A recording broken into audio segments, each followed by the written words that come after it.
पीरपैंती प्रखंड में बीते 1/7/2025 को प्यालापुर पंचायत में मनरेगा योजना के तहत हो रहे कार्य में जेसीबी का इस्तेमाल करने की सूचना पर पत्रकार पहुंचकर इस खबर को उठा रहे थे। उसी दौरान मनरेगा के ठेकेदार संजीव कुमार ने धक्का मुक्की तथा मारपीट करना शुरू कर दिया था और उस पूरे विवाद के कारण पीरपैंती कार्यक्रम पदाधिकारी की मुख्य भूमिका रही है, जिसके बाद स्थानीय थाना में पत्रकार के द्वारा लिखित आवेदन देते हुए कार्रवाई की मांग की है तथा प्यालापुर पंचायत में मनरेगा के तहत हुए 2024-25 में तथा 2025 में अब तक हुए कार्य का ब्यौरा आरटीआई के माध्यम से पत्रकार ने कई चीजों की मांग की है। घटना मंगलवार की है, जब पत्रकार ने देखा कि प्यालापुर पंचायत के मध्य विद्यालय साठों में मनरेगा के तहत हो रहे कार्य में लापरवाही बरती जा रही है तथा जेसीबी से काम करवाया जा रहा है, तो उन्होंने इसकी सूचना गुप्त रूप से पीरपैंती कार्यक्रम पदाधिकारी दिवेश कुमार गुप्ता को दी, लेकिन उन्होंने पत्रकार के प्राइवेसी को जरूरी न समझते हुए उनकी पहचान को सार्वजनिक कर दिया तथा कार्य करवा रहे ठेकेदार पर कार्रवाई और जांच करने के बजाय पत्रकार की डिटेल बता दी, जिसके बाद ठेकेदार संजीव कुमार ने कॉल करके धमकी देना शुरू कर दिया। फिर क्या था, जब कुछ देर बाद पत्रकार ने कार्यस्थल के पास पहुंचकर खबर बनाना शुरू किया था कि और उनके भ्रष्टाचार को दिखाने का प्रयास कर रहे थे, तभी संजीव कुमार ने आकर पत्रकार को गाली गलौज देने लगे। जब उन्होंने गाली देने से मना किया तो आरोपी ने उनके साथ धक्का मुक्की करते हुए मारपीट करने लगे। वहीं आपको जानकारी के लिए बता दें कि संजीव कुमार पूर्व से ही आपराधिक प्रवृत्ति का रहा है। वहीं आरोपी संजीव कुमार धमकी देते हुए पत्रकार को कहा है कि तुझे गोली मार देंगे। कल पत्रकार के द्वारा स्थानीय थाना ईसीपुर पहुंचकर लिखित आवेदन देते हुए पीरपैंती कार्यक्रम पदाधिकारी तथा मनरेगा ठेकेदार संजीव कुमार पर कार्रवाई करने की मांग की है। वहीं थाना अध्यक्ष ने केस दर्ज करते हुए आगे की कार्रवाई में जुट गई है। वहीं पत्रकार ने आरटीआई भेजकर सूचना के अधिकार अधिनियम 2005 के तहत प्रखंड विकास पदाधिकारी से प्यालापुर पंचायत में 2024 से 2025 में तथा 2025 में अब तक हुए कार्य के कई ब्यौरा का मांग किया है। उन्होंने प्यालापुर पंचायत में मनरेगा के तहत प्यालापुर पंचायत में वर्ष 2024-25 तथा 2025 में अब तक में मनरेगा के तहत किए गए सभी कार्यों की सूची, जिनमें कार्य का नाम, स्थान, कार्य प्रारंभ तिथि और समाप्ति तिथि हो, प्रत्येक कार्य के स्वीकृत लागत राशि और कार्य पूर्ण होने के बाद की व्यय राशि, प्रत्येक कार्य के लिए नियोजित मजदूरों की सूची, जिनमें उनका नाम, जॉब कार्ड नंबर, कार्य का दिन और कार्य अवधि तारीख सहित मांगा गया है। सभी मजदूरों को भुगतान की गई राशि, भुगतान की तारीख और बैंक डाकघर का था विवरण यदि उपलब्ध हो तो यह भी मांगा गया है। कार्यों में उपयोग किए गए सामग्री का विवरण, जैसे ईंट, सीमेंट, बालू, गिट्टी आदि सामग्री की मात्रा, आपूर्ति करने वाले व्यक्ति, संस्था का नाम, बिल, रसीद की कॉपी और कुल लागत।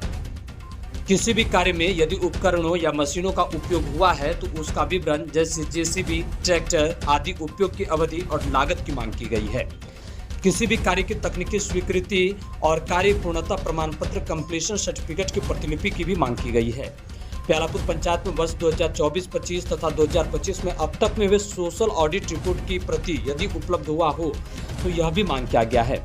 इतने सारे बिंदुओं पर पत्रकार ने प्रखंड विकास पदाधिकारी से सूचना के अधिकार अधिनियम 2005 के तहत मांग की है।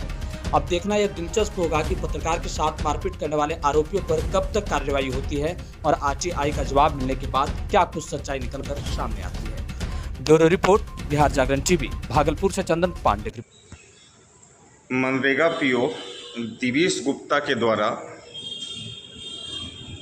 वैसे तो कोई भी सरकारी कर्मचारी को, चाहे वो आम आदमी हो या फिर पत्रकार हो, अगर कोई गुप्त वीडियो देता है तो उस वीडियो को आप सार्वजनिक नहीं कर सकते हैं। लेकिन मैंने एक वीडियो बनाया जो रोड पे बालू गिट्टी था और ग्रामीणों के द्वारा सूचना था कि जेसीबी चल रहा है, तो उस संदर्भ में खबर संलग्न के लिए हम गए हुए थे। तो अचानक राजीव सिंह जो ठेकेदार था उसके द्वारा हमला किया गया था। और पहली बात ये कि जो शुरू का कहानी था, मैंने पीओ साहब को एक वीडियो भेजा, सर थोड़ा अपने से जांच करके देख लीजिए और क्या उचित है कार्रवाई कीजिए। थोड़ा ठेकेदार को बोलिए कि काम करेगा, छोटे छोटे बच्चे स्कूल में आते हैं, सभी को काफ़ी परेशानी होती है। लेकिन पीओ साहब ने क्या किया, उस वीडियो को ठेकेदार को भेज दिया और ठेकेदार के द्वारा हमें धमकी दिलवाया, जानलेवा हमला करवाया। तो ये सब चीज़ पीओ साहब को नहीं करना चाहिए था, क्योंकि कोई भी अगर आपको गुप्त जानकारी देता है तो गुप्त जानकारी का मतलब होता है कि आप उस जानकारी को अपने तक ही सीमित रखिए, क्योंकि आप वरीय पदाधिकारी हैं, आप प्रखंड के एक मालिक हैं, आपके अंडर पूरा मनरेगा का कार्य चल रहा है। आपको खुद से जाके देखना चाहिए था वहाँ क्या बात है, नहीं बात है। आपने समाज में एक गलत संदेश दिया है, 2 लोगों के बीच लड़ाई भी करवाया है, और इसी सब को देखते हुए, क्योंकि हम लोग खबर संलग्न के लिए बराबर इधर आते जाते रहते हैं, तो हमको लगा कि थाना में आवेदन देना चाहिए। पीओ साहब यहाँ गलत हैं, तो मैंने इसीपुर थाना में जाके पीओ साहब जो कार्यक्रम पदाधिकारी हैं दिवेश कुमार गुप्ता और राजीव सिंह जो हमलावर और ठेकेदार थे, उनके ऊपर FIR करवाया है। थाना प्रभारी चंदन कुमार ने आश्वासन दिया है कि जल्द इस पर उचित कार्रवाई किया जाएगा, ताकि आगे से कोई भी ऐसा घिनौना कार्य किसी के साथ ना किया जाए। धन्यवाद।